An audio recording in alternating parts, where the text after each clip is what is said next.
Hello everyone, welcome to headquarter.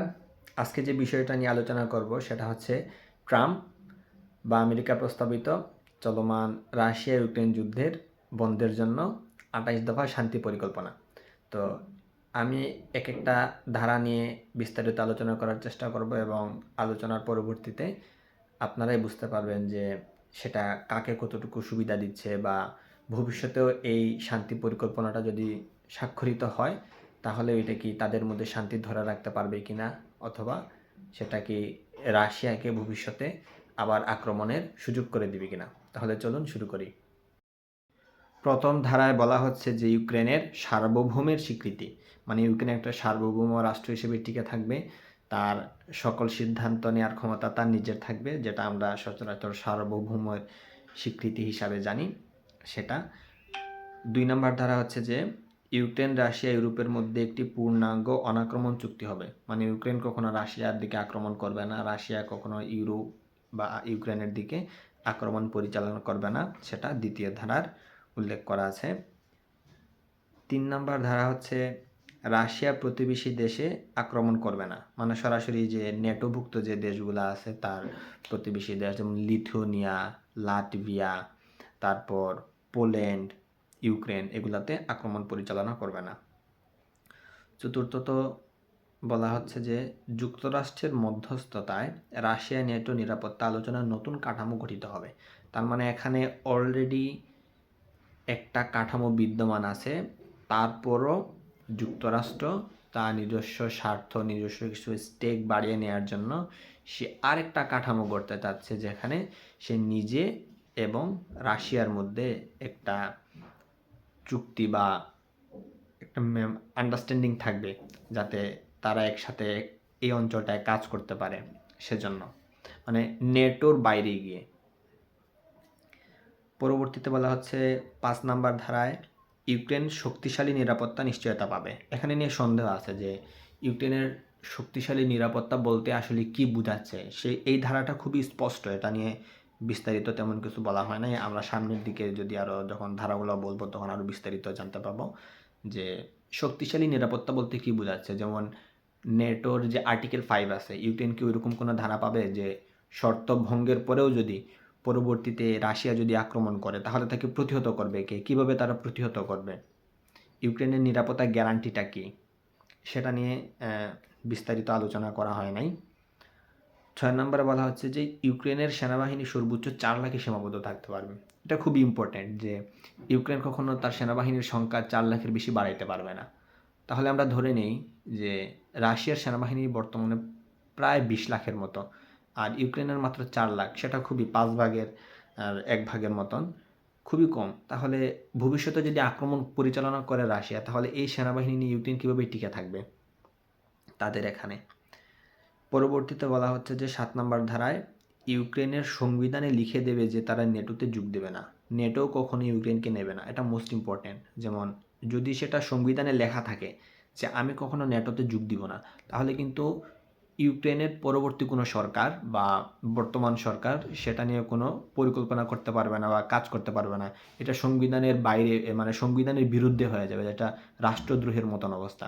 যে নেটোতে যোগ দিয়ে নিয়ে কোনো আলোচনাই হবে না আর ইউক্রেন থেকে, এটা সম্পূর্ণ বন্ধ করে দেয়া হবে এই আলোচনার যে প্রক্রিয়াটা। 8 নম্বরে আছে নেটো ইউক্রেনে কোনো সেনা মোতায়েন করবে না। ওই যে আগে যে একটা ধারায় বলছিলাম যে ইউক্রেন শক্তিশালী নিরাপত্তা পাবে, কিন্তু সে কীভাবে পাবে যদি এখানে নেটোর কোনো সেনা মোতায়েন করা না থাকে, অথবা ইউক্রেন যদি কখনো নেটোতে যোগ দিতে না পারে, তাহলে সেটা কীভাবে সম্ভব। 9 নম্বরে বলা হচ্ছে ইউরোপীয় ফাইটার জেট পোল্যান্ডে মোতায়েন থাকবে, যে ইউরোপীয় ফাইটার জেট কখনো পোল্যান্ডের সীমান্ত অতিক্রম করে ইউক্রেনের সীমানার দিকে আসতে পারবে না। 10 নাম্বার, হ্যাঁ 10 নম্বরে বলা হচ্ছে যুক্তরাষ্ট্রের নিরাপত্তা গ্যারান্টি। এখন আসতেছে যে যুক্তরাষ্ট্র এখানে নিরাপত্তা দিবে, নিরাপত্তা গ্যারান্টি দিবে ইউক্রেনকে। তো তার বিনিময়ে কি, যুক্তরাষ্ট্র তো শুধু শুধু নিরাপত্তা দিবে না, অবশ্যই বিনিময়ে কিছু চাবে। তার বিনিময়ের চাওয়া হচ্ছে যুক্তরাষ্ট্র এখানে ক্ষতিপূরণ পাবে। যুক্তরাষ্ট্র দাবি করতেছে যে ইউক্রেনকে আমি বিভিন্ন অস্ত্রশস্ত্র দিছি, তাদেরকে আমি অনেক টাকা দান দিছি, তারপর আমার এখানে অনেক ক্ষতি হয়েছে, আমি সেই ক্ষতিপূরণের ভাগটা পুষিয়ে নিব ইউক্রেনের কাছ থেকে। আর তার নিরাপত্তার গ্যারান্টিটা কীরকম? ইউক্রেন যদি কখনো রাশিয়া আক্রমণ করে তাহলে এই সম্পূর্ণ চুক্তি বাতিল। রাশিয়া ইউক্রেনে আক্রমণ করলেও বিশ্বব্যাপী নিষেধাজ্ঞা আসবে, মানে সব দেশ মিলে রাশিয়াকে নিষেধাজ্ঞা দিবে যদি রাশিয়া সেটা ভঙ্গ করে। আর ইউক্রেন যদি ভঙ্গ করে তাহলে সম্পূর্ণ চুক্তি বাতিল।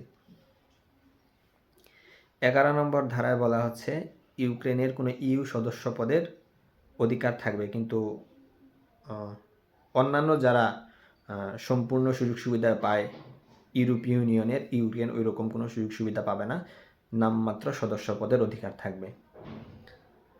12 নম্বর ধারায় বলা হচ্ছে ইউক্রেনের পুনর্গঠনে বৈশ্বিক বিনিয়োগ প্যাকেজ থাকবে। এখন যেমন ধরেন একটা দেশ যুদ্ধে জর্জরিত, তার রাস্তাঘাট, ইনফ্রাস্ট্রাকচার কিছু নাই, বিদ্যুৎ কেন্দ্রগুলো মানে ধ্বংসস্তূপে পরিণত হচ্ছে। তো এখানে বৈশ্বিক যে প্যাকেজগুলো থাকবে সেগুলো হচ্ছে প্রযুক্তি, ডেটা সেন্টার স্থাপন করা, এআই ক্ষেত্রে বিনিয়োগ তহবিল গঠন করা। একটা দেশ শিক্ষা, চিকিৎসা, ইনফ্রাস্ট্রাকচার ধসে যাচ্ছে, আর তারা আলোচনা করতেছে যে ওখানে ডেটা সেন্টার গড়বে, তারপর এআই বিনিয়োগ নিয়ে আসবে। এটা আমার কাছে যেটা মনে হচ্ছে যে ইউক্রেনের বিদ্যুৎ ক্ষেত্র খুব সস্তা, মানে ওখানে খুব সহজে বিদ্যুৎ পাওয়া যায়। ইউক্রেনের অনেকগুলো তাপ বিদ্যুৎ কেন্দ্র আছে, জলবিদ্যুৎ কেন্দ্র আছে, নিউক্লিয়ার পাওয়ার প্ল্যান্ট আছে। তো বিদ্যুতের দামটা যেহেতু কম, আর এআই রিলেটেড যে কোম্পানি এবং ইনফ্রাস্ট্রাকচার যেটা আছে এআই রিলেটেড, সেটা কিন্তু খুব বেশি ইলেকট্রিসিটি কনজামশন করে। তো সেজন্য তারা এই তহবিলটা এখানে নিয়ে আসবে যাতে ওখান থেকে অনেক বেশি প্রফিট করতে পারে। তারপর যুক্তরাষ্ট্র ইউক্রেনের গ্যাস অবকাঠামো পুনর্গঠন করবে এবং বিনিয়োগ করবে। এখন যুক্তরাষ্ট্র যদি এখানে ইউক্রেনের যে গ্যাস অবকাঠামো আছে সেটা যদি বিনিয়োগ করে, সে এখানে একটা ভালো ব্যবসার সুযোগ এখানে সৃষ্টি করে নেবে। যুদ্ধবিধ্বস্ত অঞ্চল পুনর্গঠন, ঠিক আছে, অবকাঠামো উন্নয়ন করা, খনিজ প্রাকৃতিক সম্পদ উত্তোলন। হ্যাঁ, এখানে সবচেয়ে বড় বিষয় যে আমরা জানি যে ইউক্রেন কিন্তু 2টা চুক্তি করছিল। একটা হচ্ছে যে ব্রিটেনের সাথে, যে ইউক্রেনের বর্তমান যে ভূখণ্ড আছে সেই ভূখণ্ড থেকে যত মিনারেল তারা উৎপাদন করবে তার প্রফিটের 50% ইংল্যান্ডকে দিবে বা ইউকেকে দিবে, এরকম একটা চুক্তি হয়েছে। আর আরেকটা হয়েছে ট্রাম্পের সাথে, যে ট্রাম্প এখানে ইউক্রেনে এসে তার মিনারেল যে মাইনগুলো আছে সেগুলোতে বিনিয়োগ করবে এবং বিনিয়োগের মিনারেলের 50% হবে তার, আর 50% ইউক্রেনের। ওই ইউক্রেনের 50% থেকে ইউক্রেন যতটুকু প্রফিট করবে বিক্রি করে বা অন্যান্য বিভিন্নভাবে প্রসেস করে রপ্তানি করে, সেখান থেকে 50% নিবে ব্রিটেন। বিশ্বব্যাংকের বিশেষ অর্থনৈতিক প্রাণোদনা পাবে ইউক্রেন, যেটা আমরা সবসময় জানি যে যুদ্ধবিধ্বস্ত দেশগুলায় বিশ্বব্যাংক আগায় আসে। আর রাশিয়াকে G8 সম্মেলনে ফের আমন্ত্রণ জানানো। 14 নম্বর ধারায় বলা আছে যে বাজেয়াপ্ত যে রাশিয়ার সম্পদ ব্যবহার নিয়ে। তো আমরা জানি যে ইউক্রেন রাশিয়ার যখন যুদ্ধ শুরু হয় তখন রাশিয়ার প্রায় $600 বিলিয়ন মতো সম্পদ যে ইউরোপের বিভিন্ন ব্যাংকে ছিল তারা সেটাকে ফ্রিজ করে দেয় এবং তারা জব্দ করে ফেলে। তো সেখান থেকে সেটা কিভাবে রাশিয়া পাবে? তো $100 বিলিয়ন ইউক্রেনের পুনর্গঠনে ব্যবহার করবে, মানে রাশিয়ার জব্দকৃত সম্পদ থেকে $600 বিলিয়ন থেকে $100 বিলিয়ন ইউক্রেনের তহবিলে যাবে সেটা পুনর্গঠনের জন্য। আর যুক্তরাষ্ট্র পাবে 50%, মানে রাশিয়ার বাকি থাকে $500 বিলিয়ন। $500 বিলিয়ন মধ্যে আমেরিকা $250 বিলিয়ন পাবে, আর রাশিয়া বাকি $250 বিলিয়ন পাবে। তো রাশিয়া ভাবতেছে আচ্ছা, মানে সম্পূর্ণটা বাজেয়াপ্ত হওয়ার থেকে অর্ধেক তো পাইলাম, সেটাতেই খুশি। আর পাশাপাশি আমি অনেক সুযোগ সুবিধাও পাচ্ছি, যেটা পরবর্তী ধারাগুলায় বলা আছে। আর একটা খুব মজার বিষয় যে এখানে ইউরোপ অতিরিক্ত $100 বিলিয়ন যোগ করবে, মানে ইউরোপীয় ইউনিয়ন, ইউরোপের দেশগুলা নিজের পকেট থেকে তারা আরও $100 বিলিয়ন এখানে যোগ করবে এই তহবিলের মধ্যে। ইউরোপ দিন শেষে কিছুই পাচ্ছে না এখানে। আর বাকি যে রুশ সম্পদ থাকে সেটা ইউএসএ, রাশিয়া যৌথভাবে তহবিল গঠন করে বিনিয়োগ করবে। মানে এটা বোঝাচ্ছে যে রাশিয়া যে অঞ্চলগুলো দখল করে নিল সেই অঞ্চলগুলোয় আমরা জানি যে অনেক rare earth material, gold mine, কোবাল্টের মাইন। তো তারপরে বিভিন্ন ধরনের কয়লা খনি এগুলো আছে, সে মাইনগুলায় রাশিয়া এবং আমেরিকা তারা একসাথে বিনিয়োগ করবে এবং একসাথে এখান থেকে প্রফিট তুলে নেবে। 15 নম্বর ধারায় বলা হচ্ছে যুক্তরাষ্ট্র রাশিয়া যৌথ নিরাপত্তা কর্মদল গঠন করবে। 16 নম্বরে বলা হচ্ছে রাশিয়া আইন করে ইউক্রেন ইউরোপের বিরুদ্ধে অনাক্রমণ নীতি ঘোষণা করবে। মানে রাশিয়া তার নিজের পার্লামেন্টে আইন পাশ করবে যে আমি আর কখনো তাদের বিরুদ্ধে আক্রমণ করব না, যুদ্ধ ঘোষণা করব না, এরকম। 17 নম্বর ধারায় বলতেছে উভয় দেশ পারমাণবিক অস্ত্র নিয়ন্ত্রণ চুক্তি মানে স্টার্ট চুক্তি নবায়ন করবে। এটা হচ্ছে যে যুদ্ধ শুরুর পর আমরা দেখি যে বিভিন্ন সময় পারমাণবিক উত্তেজনা দেখা দেয়, তো সে সময় আমেরিকা এবং রাশিয়া তাদের যে একটা চুক্তি ছিল পারমাণবিক চুক্তি, সেটায় বিভিন্ন ধারা পরিবর্তন করে এবং উন্নত পারমাণবিক অস্ত্র তৈরির দিকে তারা মনোযোগ দেয় এবং সেইটা নিয়ে তারা আবার আলোচনায় বসতে চাচ্ছে, সেটা নিয়ে বলা আছে। 18 নম্বর ধারায় বলতেছে ইউক্রেন পারমাণবিক অস্ত্র ত্যাগের নীতি অব্যাহত রাখবে।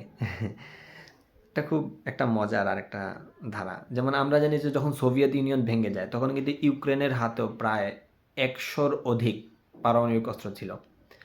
তো তখন ইউক্রেন কিন্তু সেটা নিজের কাছে চাইলে রেখে দিতে পারে, তার সম্পূর্ণ স্বাধীনতা ছিল, কিন্তু সে পরবর্তীতে দেখা যায় এই অস্ত্রগুলা রাশিয়ার হাতে তুলে দেয়, যে নিজে নিরাপত্তার জন্য ব্যবহার করবে সেগুলা তারা রাশিয়ার হাতে তুলে দিচ্ছে, যে না আমাদের আর পারমাণবিক অস্ত্র দরকার নাই, রাশিয়ায় নিরাপত্তা দিলেই আমরা হ্যাপি, এরকম। তাই তারা ভবিষ্যতের এরকম পারমাণবিক অস্ত্র তৈরিও করতে পারবে না, তাদের যে অধিকার আছে সেই অধিকারটাও কেড়ে নেওয়া হচ্ছে। মানে চাইলে বর্তমানে কেউই পারে না, এটা নিরাপত্তা পরিষদের যে 5টা স্থায়ী সদস্য তাদের হাতেই পারমাণবিক অস্ত্র আছে, এর বাইরে কিছু আছে। আর পাশাপাশি যেমন নতুন করে পরমাণু অস্ত্রধর দেশ হওয়া এটা খুব টাফ। 19 নম্বর ধারায় বলা হচ্ছে যে ঝাপুর যে নিউক্লিয়ার পাওয়ার প্ল্যান্ট সেটা আন্তর্জাতিক যে পরমাণু কমিশন আছে তার আন্ডারে চলে যাবে, আর বিদ্যুতের 50 ভাগ পাবে রাশিয়া, 50 ভাগ পাবে ইউক্রেন। মানে সেটা হচ্ছে যে বর্তমানে রাশিয়ার দখলে আছে, কিন্তু রাশিয়া চাচ্ছে যে আমি এটা আন্তর্জাতিক আণবিক কমিশনের অধীনে দিয়ে দিই, আর সেটা তারা পরিচালনা করুক, আমার জাস্ট বিদ্যুৎটা পেলে আমি খুশি, এতটুকু পর্যন্ত। আর 20 নম্বর ধারায় যেটা হচ্ছে নেগেটিভ কন্ট্রোল, মানে কোনো বয়ান তৈরি করে সেই ধারা নিয়ে আলোচনা করা, যে শিক্ষা ও সমাজের সহনশীলতা বৃদ্ধির প্রোগ্রাম, এই ধারাটার নাম। তো সেখানে 3টা বিষয় নিয়ে আলোচনা করছে। প্রথম বিষয়ে বলা হচ্ছে যে ইউক্রেন ধর্মীয় ও ভাষাগত সহনশীলতায় ইউ মানদণ্ড মেনে চলবে। মানে এখানে ইউক্রেনের কোনো স্বাধীনতা থাকবে না, সে ধর্মীয় মানদণ্ড কী হবে সেটা ইউরোপীয় ইউনিয়ন ঠিক করে দিবে, তার ভাষাগত সহনশীলতা কী হবে সেটা ইউরোপীয় ইউনিয়ন ঠিক করে দিবে, ইউরোপীয় ইউনিয়নের যেরকম মূল্যবোধ সেই মূল্যবোধটা ইউক্রেন মেনে চলবে। দ্বিতীয়ত বলা হচ্ছে উভয় দেশ গণমাধ্যম ও শিক্ষাক্ষেত্রে বৈষম্য নিষিদ্ধ করবে। এখন এখানে রাশিয়া যদি তার গণমাধ্যম এবং শিক্ষাক্ষেত্রে নিরস্ব নীতি মেনে চলে, ইউরোপের এখানে কিছু করার থাকবে না, কিন্তু ইউক্রেন যাতে গণমাধ্যমের ক্ষেত্রে এবং শিক্ষানীতির ক্ষেত্রে পশ্চিমা যে নীতিগুলা তারা ইম্পোজ করবে ইউক্রেনের উপর, ইউক্রেন যাতে সেটা মেনে চলতে বাধ্য থাকে, তারা সেই ব্যবস্থাটা এখানে পাকাপোক্ত করতে চাচ্ছে। আর 3 নম্বর পয়েন্টে বলতেছে নাৎসিবাদ সম্পূর্ণ নিষিদ্ধ হবে। এখন নাৎসিবাদ সম্পূর্ণ নিষিদ্ধ করা বলতে তারা এখানে বোঝাতে যাচ্ছে যে আপনি যদি চান যে আমার দেশটা আগায়া যাক, আমার দেশ অর্থনৈতিকভাবে শক্তিশালী হোক, মানে নাৎসিরা যেটা করে গেছে যে আমাদের নিজেদের একটা আইডেন্টিটি থাকবে, তা আপনি সেটা করতে পারবেন না। আপনি যদি করতে চান তাহলে আপনি হয়ে যাবেন একজন নাৎসিবাদী। শান্তি পরিকল্পনার যে 21 নং ধারাটা আছে, যেটা সবচেয়ে বেশি বিতর্কিত এবং সবচেয়ে গুরুত্বপূর্ণ বলা যায়, সেটা হচ্ছে যে রাশিয়া যে 2014 সালে ক্রিমিয়া অঞ্চল দখল করছিল এবং তারপর 2022-এর আক্রমণে যে দোনেস্ক এবং লুহান্স্ক যে অঞ্চলটা আছে, প্রদেশটা আছে, সেটা সম্পূর্ণ দখলে নিয়ে নেয় এবং পাশাপাশি ঝাপোরজিয়া এবং খেরসন এই 2টা অঞ্চলকেও দখলে নেয়। তার ভূখণ্ডের ভাগ বন্টনটা নিয়ে আলোচনা করতেছে এখানে। তো সেখানে প্রস্তাবে বলা আছে যে ক্রিমিয়া, লুহান্স্ক এবং দোনেস্ক যেটা ডিফেক্টো, এটা রাশিয়ার অঞ্চল হিসাবে স্বীকৃতি দিতে হবে। তো সেখানে আমেরিকা স্বীকৃতি দিবে, ইউরোপীয় ইউনিয়ন এবং দেখা যাচ্ছে যে ইউক্রেন তার এই ভূখণ্ডের দাবি তাকে সম্পূর্ণ প্রত্যাহার করে ফেলতে হবে। যেমন আগে আমরা দেখতাম যে ইউক্রেন বলতো যে না, আমি কোনো মতে আমি ভূখণ্ড ছাড়বো না। তো সেই দাবিটা থেকে আসলে সরে আসতে হচ্ছে, এখানে ইউক্রেন কোনো ভূখণ্ড ফেরত পাবে না। আর তারপর আছে যে বাকি দুইটা অঞ্চল খেরসন এবং ঝাপরজিয়া, যেখানে যুদ্ধরেখা বা লাইন অফ কন্ট্রোল, মানে যার অধীনে যতটুকু পর্যন্ত আছে। আমরা জানি যে সম্পূর্ণ ঝাপরজিয়া অঞ্চল অথবা সম্পূর্ণ খেরসন অঞ্চল কিন্তু রাশিয়া পুরোপুরি দখল করতে পারে নাই। ঝাপরজিয়া মেইন টাউন এবং খেরসনের যে দিনিপ্রো নদীর অপর পাশটার যে খেরসন মেইন টাউন, সেখানে কিন্তু সেটা রাশিয়ার এখন আয়ত্তে আসেনি, এবং এটা নিয়ে তারা পরবর্তীতে আলোচনা করবে। কিন্তু তার আগে যে বাকি তিনটা অঞ্চল ক্রিমিয়া, দোনেস্ক এবং লুহান্স্ক রাশিয়ার অধীনে ছেড়ে দিতে হবে। আর এই দুইটা রাশিয়া যতটুকু দখল করে আছে ততটুকুই থাকবে তার অধীনে। আর আরেকটা হচ্ছে যে দোনেস্ক অঞ্চলেরও সম্পূর্ণ নিয়ন্ত্রণটা রাশিয়া নিতে পারে নাই, মাত্র 90%-এর মতো নিয়ন্ত্রণ নিয়েছে। আর বাকি যে 10% আছে সেইটাও রাশিয়ার হাতে তুলে দিতে হবে।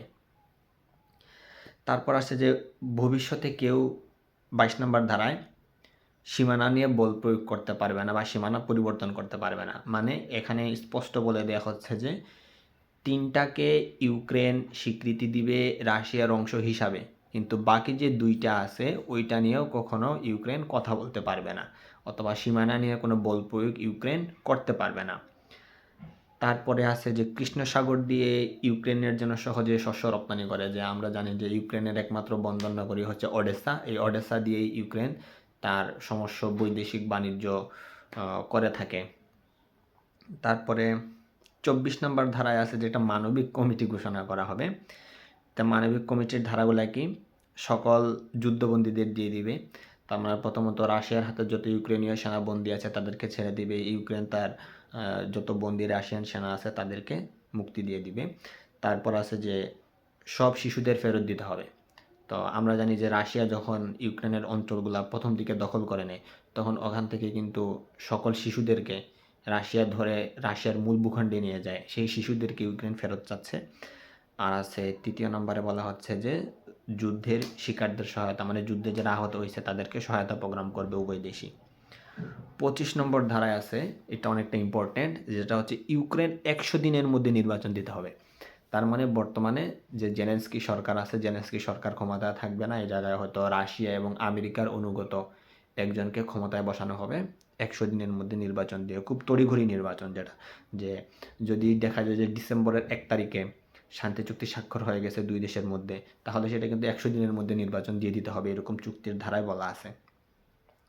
আর 26 নম্বর ধারায় বলা আছে যে যুদ্ধ সংশ্লিষ্ট সকল পক্ষকে সার্বিক ক্ষমা ও ভবিষ্যতে মামলা না করার প্রতিশ্রুতি। তার মানে ইউক্রেন কখনো যে রাশিয়া যে ইউক্রেনে হামলা করছে সেটা নিয়ে কখনো আন্তর্জাতিক আদালতের মামলার দ্বারস্থ হতে পারবে না, রাশিয়াও কোনো মামলা করবে না। তো এইটা অনেকটা দায় মুক্তি টাইপ। যেমন আমরা জানি যে পুতিনের উপর কিন্তু আইসিসির একটা অভিযোগ আছে বা মামলা আছে গণহত্যা নিয়ে। তারপর যে কিয়েভ দখলের সময় যে বুচাহ একটা শহর আছে, সেখানে রুশ সেনারা কিছু গণহত্যা চালায়, সেই মামলাগুলোই কিন্তু এখানে স্থগিত হয়ে যাচ্ছে। তার মানে একদম যে ইউক্রেনের যত যুদ্ধাপরাধের মামলাগুলো আছে ইউক্রেন দায়ের করা, এরকম মামলাগুলোও তুলে যাবে, ভবিষ্যতে আর কেউ মামলা করতে পারবে না। এটা রাশিয়ার জন্য একটা উইন উইন সিচুয়েশন। তার পরবর্তীতে আছে যে 27 নম্বর ধারায় চুক্তির আইনি বাধ্যবাধক হবে ট্রাম্পের নেতৃত্বে একটা পিস কাউন্সিল, সেটা এই চুক্তির ধারা সবগুলো নজরদারি করবে। আর 28 নম্বরে বলা আছে যে দুপক্ষ সম্মত হলেই যুদ্ধবিরতি অনতিবিলম্বে কার্যকর হবে। তো সেটা বলে রাখি, আজকে 26 নভেম্বর, কালকে 27 নভেম্বর। ট্রাম্প 27 নম্বর পর্যন্ত ইউক্রেনকে সময় বেঁধে দিছিল যে তুমি যদি আমার এই প্রস্তাবিত 28 দফা শান্তি পরিকল্পনায় সায় না দাও, তাহলে একটা হুমকি টাইপ যে তোমাকে দেখে নিব বা অস্ত্র রপ্তানি বন্ধ করে দিব। তো ইউক্রেন সম্পূর্ণ ডিপেন্ডেন্ট পশ্চিমা অস্ত্রের উপর। অস্ত্র রপ্তানি বন্ধ করে দিলে সে যুদ্ধ চালিয়ে নেওয়া তার পক্ষে কঠিন হবে। তো দেখা যাক, এই জায়গায় জেলেনস্কিকে চাপ দিয়ে অনেকটা বাধ্য করা হচ্ছে যে ট্রাম্পের শান্তি পরিকল্পনায় তা মেনে নেওয়ার জন্য। তো আমরা দেখি কি হয়। এই জায়গার মধ্যে কিন্তু অনেক স্টেক হোল্ডার এখনও বাকি আছে, যে ইউরোপীয় ইউনিয়ন কি চাচ্ছে, তারা কতটুকু এখান থেকে ফায়দা নিতে পারবে, অথবা তুরস্ক বা অন্যান্য স্টেক হোল্ডার যারা তাদের কতটুকু অংশ এখানে বাস্তবায়ন হবে স্বার্থের, সেটা নিয়ে এখনও বিস্তারিত আলাপ আলোচনা আছে। যদিও কি হয় সেটা ভবিষ্যতেই দেখা যাবে, যে জেলেনস্কি এই চুক্তি মেনে নেয় কিনা।